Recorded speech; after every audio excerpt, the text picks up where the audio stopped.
नमस्कार दोस्तों। तो स्वागत है आपका एक बार फिर हमारे YouTube चैनल पे। तो आज हम बात करेंगे छत्रपति शिवाजी महाराज के द्वारा भेजा गया पत्र मिर्ज़ा और राजा जय सिंह को। तो ये पत्र कुछ इस प्रकार था। हे सरदारों के सरदार, राजाओं के राजा तथा भारत उद्यान की क्यारियों के माली व्यवस्थापक, हे रामचंद्र जी के हृदय के चैतन्य अंश, तुमसे क्षत्रियों की ग्रीवा गौरव से ऊंची है। तुमसे बाबर वंश की राज्य लक्ष्मी अधिक प्रबल हो रही है। तुम्हारा भाग्य तुम्हारा सहायक है। भाग्य के युवक और बुद्धि के बूढ़े जय शाह, शिवा का प्रणाम और आशीर्वाद स्वीकार करिए। जगत का जनक तुम्हारा रक्षक तुमको धर्म और न्याय का मार्ग दिखलावे। मैंने सुना है कि तुम मुझ पर आक्रमण करने और दक्षिण देश को जीतने के लिए तुम आए हो। हिंदुओं के हृदयों तथा आँखों के रक्त से तुम संसार में उज्जवल मुख हुआ चाहते हो, पर तुम नहीं जानते हो कि इससे मुख काला हो जाता है। इससे देश और धर्म का नाश होता है। तुम दम भर अंतर्मुख होकर सोचो और अपने हाथों और अपने दामन पर दृष्टि डालो, तो देखोगे कि यह रंग किसके रक्त का है और लोक तथा परलोक में यह रंग क्या रंग लाता है। यदि आप अपने लिए दक्षिण देश को जीतने के लिए आते तो मेरी आंखें और मेरा सिर तुम्हारे मार्ग में बिछोने बन जाते। मैं भारी सेना के साथ खेकर आपका साथी हो जाता और एक किनारे से दूसरे किनारे तक सारी भूमि आपको सौंप देता, पर तुम औरंगजेब की ओर से आए हो। भोले भक्तों के बहकाने वाले के जाल में फंस कर आए हो। मैं नहीं जानता कि आपके साथ मैं क्या करूं। यदि मैं आपसे मेल करूं तो ये वीरत्व नहीं है, क्योंकि वीर पुरुष समय की पूजा नहीं करते हैं, अर्थात अवसरवादी नहीं बनते हैं, और सिंह कभी लोमड़ी की चाल नहीं चलते हैं। यदि मैं तलवार आदि का प्रयोग करूं तो दोनों ओर हिंदुओं को ही हानि पहुंचेगी। दुख है कि मेरी यह तलवार, जो केवल मुसलमान शत्रुओं की ही रुधिर चाटती थी, वो आज अपने पर उठने को उद्यत हो रही है।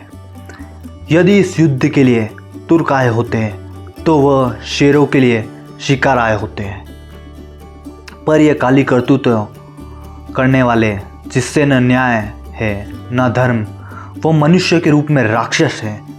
जब अफजल खां से कोई उसका भला न हुआ और शाइस्ता खां से भी उसने अपना कल्याण न देखा, तब तुमको हमारे साथ लड़ने को नियुक्त करता है, क्योंकि वह स्वयं हमसे लड़ने की शक्ति नहीं रखता है। वह चाहता है कि हिंदुओं के समूह में कोई वीर पुजबलशाली रह न जाए और सिंह आपस में ही लड़कर मर जाए और गीदड़ सिंहों का स्थान ले ले। यह गुप्त रहस्य तुम्हारे मस्तिष्क में क्यों नहीं आता है?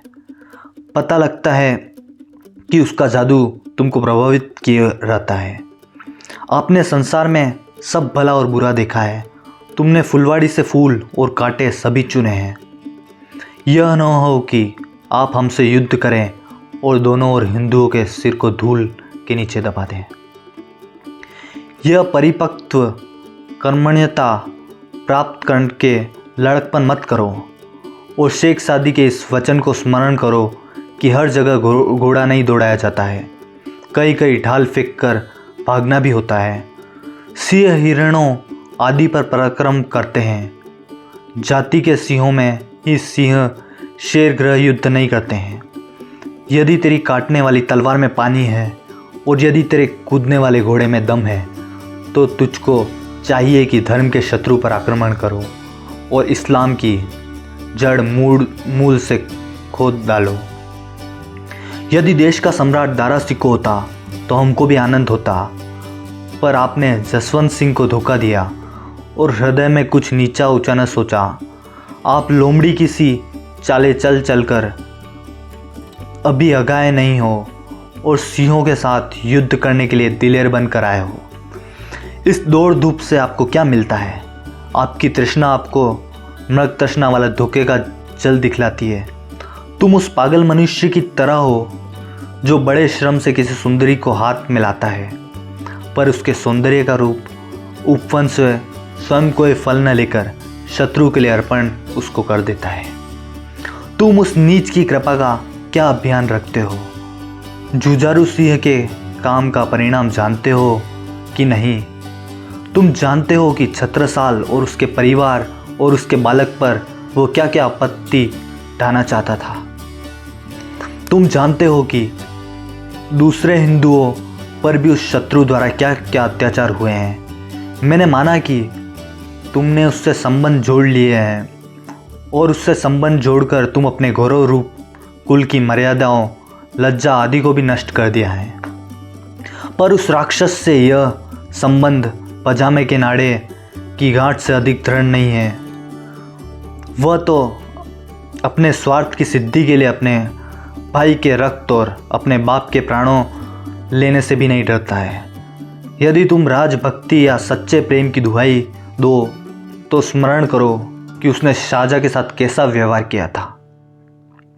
यदि परमेश्वर की ओर से आपको कुछ बुद्धि का भाग मिला है और अपने पुरुषत्व की बड़ाई मारते हो तो अपनी जन्मभूमि के दर्द की आग से अपनी तलवार को तीव्र कर और अत्याचार से पीड़ितों के आंसुओं से तलवार पर पानी दे।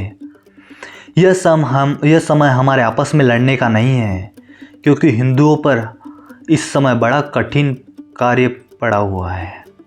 हमारी स्त्रियां, हमारे बच्चे, हमारे देश, हमारी संपत्ति, हमारी मूर्तियां, हमारे इष्ट देव और हमारे ईश्वर भक्त, इन सब को नष्ट करना उसका मुख्य काम है।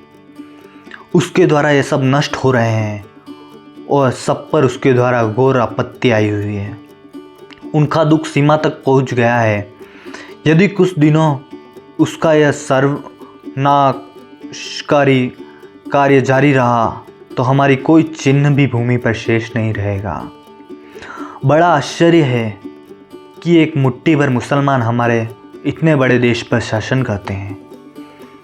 यह उनका प्राबल्य उनकी वीरता से नहीं है।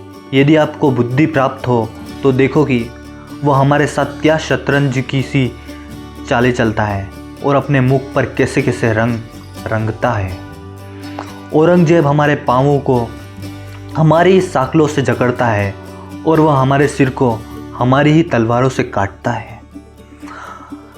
हम लोगों को इस समय हिंदू देशवासियों, हिंदुस्तान देश और हिंदुओं के धर्म की रक्षा के लिए भीषण प्रयत्न करना चाहिए। हमको चाहिए कि हम सब मिलकर परामर्श करें और कोई विचार निश्चय करके देश को स्वतंत्र कराने के लिए हाथ पांव मारें। अपनी तलवार और अपनी कार्यविधि को पानी दे, अर्थात चमकावे और तुर्कों को तुर्की बतुर्की जवाब दे। यदि महाराज जसवंत सिंह से आप मिल जाओ और हृदय से उस कपटी के पीछे हाथ धोकर पड़ जाओ तथा महाराणा के साथ घनिष्ठ प्रेम संबंध स्थापित कर लो तो आशा है कि बड़ा भारी काम पूरा हो जाए। चारों ओर से आक्रमण करके आप लोग उससे युद्ध करो। उस सांप के सिर को पत्थर के नीचे दबा दो, कुचल डालो। कुछ दिन वह अपने परिणाम को चिंता के पेच में पड़ा रहे और दक्षिण देश की ओर अपना जाल न फैलावे। और मैं इस ओर भाला चलाने में निपुण वीरों को साथ लेकर इन दोनों बादशाहों को का भेजा निकाल डालूं। मेघों बादलों की भांति गर्जन वाली सेना से मुसलमान पर तलवार का पानी बरसाऊं। दक्षिण देश के पटल तख्ते पर से इस्लाम का नाम और निशान धो डालूं। इसके पीछे कार्यकुशल शूरवीर सैनिक, घुड़सवार और भालामार सुबडों के साथ लहरें लेती हुई तथा कोलाहल मचाती हुई नदी की भांति दक्षिण के पहाड़ों से निकलकर मैदान में जाओ और अतिशीघ्र आप लोग का साथी बन जाऊं। उस औरंगजेब से आप लोग का हिसाब पूछूं। फिर हम लोगों चारों ओर से घोर युद्ध करें और युद्ध का क्षेत्र और युद्ध का काल उसके लिए तंग कर दें। हम लोग अपनी सेनाओं की लहरें और तरंगों से दिल्ली में उस नष्ट भ्रष्ट घर में पहुंचा दें। उसके नाम से ना औरंग राज सिंहासन रहे, ना जेब रहे, ना अत्याचार करने वाली तलवार रहे, ना छल कपट का जाल रहे। हम लोग शुद्ध रक्त से भरी हुई एक नदी बहा दे और उससे अपने पितरों की आत्माओं को पानी दे। न्यायपरायण प्राणों के उत्पन्न करने वाले ईश्वर की सहायता से हम लोग औरंगजेब का स्थान पृथ्वी के नीचे बना दें। यह काम कुछ बहुत कठिन नहीं है, केवल हृदय, आँखों और हाथों की आवश्यकता है। 2 हृदय यदि एक हो जाए तो पहाड़ को तोड़ सकते हैं और समूह के समूह को तीतर बितर कर सकते हैं। इस विषय में मुझे तुम्हारे साथ बहुत कुछ कहना है जिसको पत्र में लिखना उचित नहीं है। मैं चाहता हूँ कि हम लोग परस्पर बातचीत कर लें जिससे व्यर्थ दुख और श्रम न मिले। यदि तुम चाहो तो मैं तुमसे साक्षात बातचीत करने आऊँ और कुछ रहस्यमयी बातों को तुम्हारे कर्ण गोचर करूँ। हम लोग बात रूपी सुंदरी का मुख एकांत में खोलें और मैं उसके बालों की उलझनों में कंघी फेरूं। कार्यविधि के दामन पर हाथ फेरें और उस उन्मत्त राक्षस पर कोई मंत्र चलावें। अपने कार्य की सिद्धि का कोई मार्ग निकालकर दोनों लोगों में अपना नाम ऊंचा करें। तलवार की शपथ, घोड़े की शपथ, देश की शपथ और धर्म की शपथ करता हूँ कि इससे तुम पर कदापि कोई आपत्ति नहीं आएगी। अफजल खां के परिणाम से तुम शंकित मत हो, क्योंकि उसमें सच्चाई नहीं थी। 1200 बड़े लड़ाके हबशी सवार वह मेरे लिए घात में लगाए हुए थे। यदि मैं उस पर पाहिल ही हाथ न मारता तो इस समय यह पत्र तुमको कौन लिखता। परंतु मुझको आपसे ऐसे काम की आशा नहीं है, क्योंकि तुमको भी स्वयं मुझसे कुछ शत्रुता नहीं है। यदि मैं आपको यथेष्ट और उचित उत्तर पाऊँ तो आपके समक्ष रात्रि को अकेला आऊँ। मैं तुमको वह गुप्त पत्र भी दिखाऊं जो मैंने शाइस्ता खां की जेब से पकड़ा है। तुम्हारी आंखों पर मैं संयश का जाल छिड़कूं और तुम्हारी सुख निद्रा को दूर करूं, तुम्हारे स्वप्न ठीक ताबीर करूं और पीछे अपना जवाब लूं। यदि यह पत्र आपके मन के अनुकूल न पड़े तो फिर मैं हूं और काटने वाली तलवार है तथा आपकी सेना है। कल जिस समय सूर्य अपना मुंह रात में से निकालेगा, अर्थात सूर्य उदय होगा, उस समय मेरा अर्धचंद्र म्यान को फेंक देगा। बस कल्याण हो।